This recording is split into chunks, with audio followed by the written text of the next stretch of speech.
पाकिस्तान से आकर इटली में रहने वाले एक जहरीले इमाम ने अपने बयानों से जॉर्जिया मेलोनी की सरकार को परेशान कर रखा था। बस फिर क्या था, इटली की पीएम ने कट्टरपंथी इमाम को देश से निकालने का फरमान जारी कर दिया। इतना ही नहीं, पाकिस्तानी इमाम का निवास परमिट भी हमेशा हमेशा के लिए रद्द कर दिया गया। अब सवाल यह है कि आखिर क्यों पाकिस्तानियों से यह पूरी दुनिया परेशान है।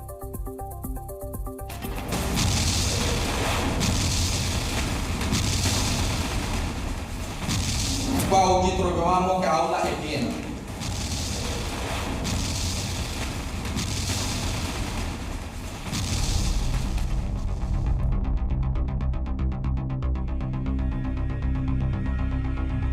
जिसकी जुबान से सिर्फ और सिर्फ जहरीली तकरीरें निकलती थीं, जो कट्टरपंथी सोच का सबसे बड़ा ठेकेदार था, जो हमास जैसे आतंकी गुट को फ्रीडम फाइटर बताता है, जिसने इजरायल को हत्यारा तो वहीं अमेरिका को आतंकी करार दिया।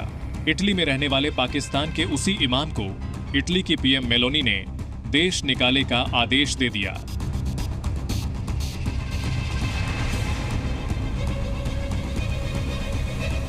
अपने मुल्क से बाहर खदेड़ने का ऑर्डर जारी कर दिया। ये इमाम जुल्फिकार खान है, जिनकी पैदाइश तो पाकिस्तान की है, मगर बीते कई सालों से इटली के बोलोग्ना शहर में रहता था।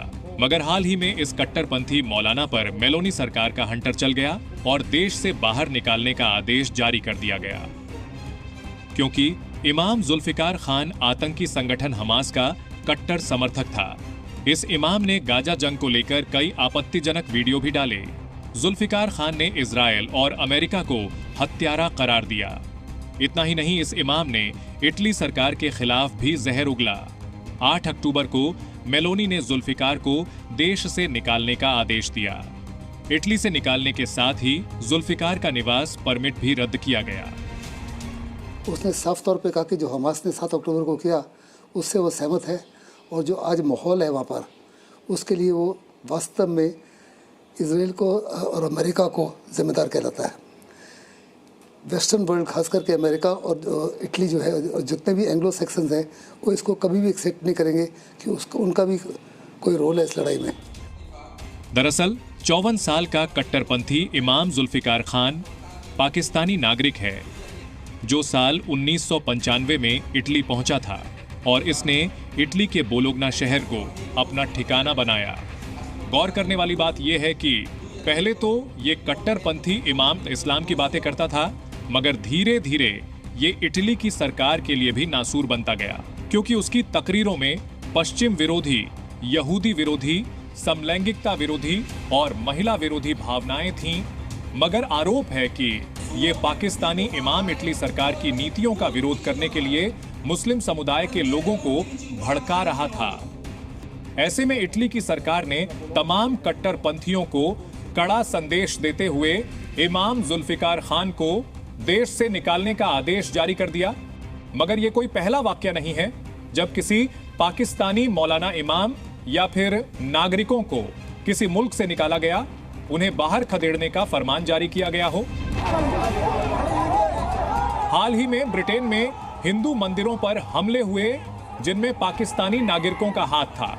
इसी तरह कई और आतंकी वारदातों में पाकिस्तान मूल के लोगों की मौजूदगी सामने आई है। मगर पाकिस्तानी मौलाना कट्टरपंथी सोच वाले अराजक तत्व ही नहीं, बल्कि पाकिस्तानी भिखारियों से भी दुनिया के कई देश त्रस्त हैं। सबसे ज्यादा परेशान तो मुस्लिम देश सऊदी अरब है। सऊदी अरब की सड़कों पर भीख मांगते ये वो पाकिस्तानी है जो उम्राह करने के नाम पर सऊदी अरब पहुंचते हैं और वहां मक्का मदीना जाकर भीख मांगना शुरू कर देते हैं। ऐसे में सऊदी को हज मंत्रालय को धमकी तक देनी पड़ी कि पाकिस्तान जल्द से जल्द इन भिखारियों पर रोक लगाए और इन भिखारियों को वापस पाकिस्तान भेजने की भी तैयारी की गई।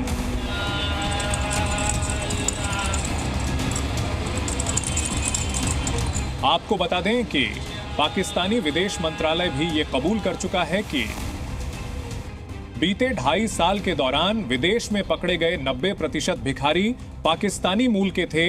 44,000 से ज्यादा पाकिस्तानी भिखारियों को दूसरे देशों ने वापस भेजा गया है। पाकिस्तान सरकार ने 2,000 से ज्यादा भिखारियों के पासपोर्ट 7 साल के लिए ब्लॉक किए। इनमें वो ट्रैवल एजेंट भी शामिल हैं जो विदेश में भीख मंगवाने का धंधा करते हैं।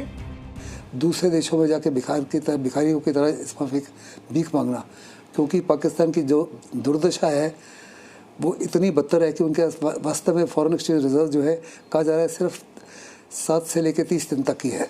साफ तौर पर नज़र आ रहा है कि पाकिस्तान जो आज का पाकिस्तान है वो बहुत ही इकोनॉमिक इंस्टेबिलिटी की हालत है, पॉलिटिकल इंस्टेबिलिटी है, सिक्योरिटी इंस्टेबिलिटी है। मतलब ये कि जिस तरह इटली की सरकार ने पाकिस्तान के कट्टरपंथी इमाम जुल्फिकार को देश से निकाला, ठीक वैसे ही अन्य पाकिस्तानी नागरिक, यहां तक कि पाकिस्तानी भिखारियों से दुनिया त्रस्त है। और शायद यही वजह है कि कंगाल पाकिस्तान से कोई भी मुल्क रिश्ता नाता नहीं रखना चाहता। ब्यूरो रिपोर्ट, जी मीडिया। जी न्यूज़।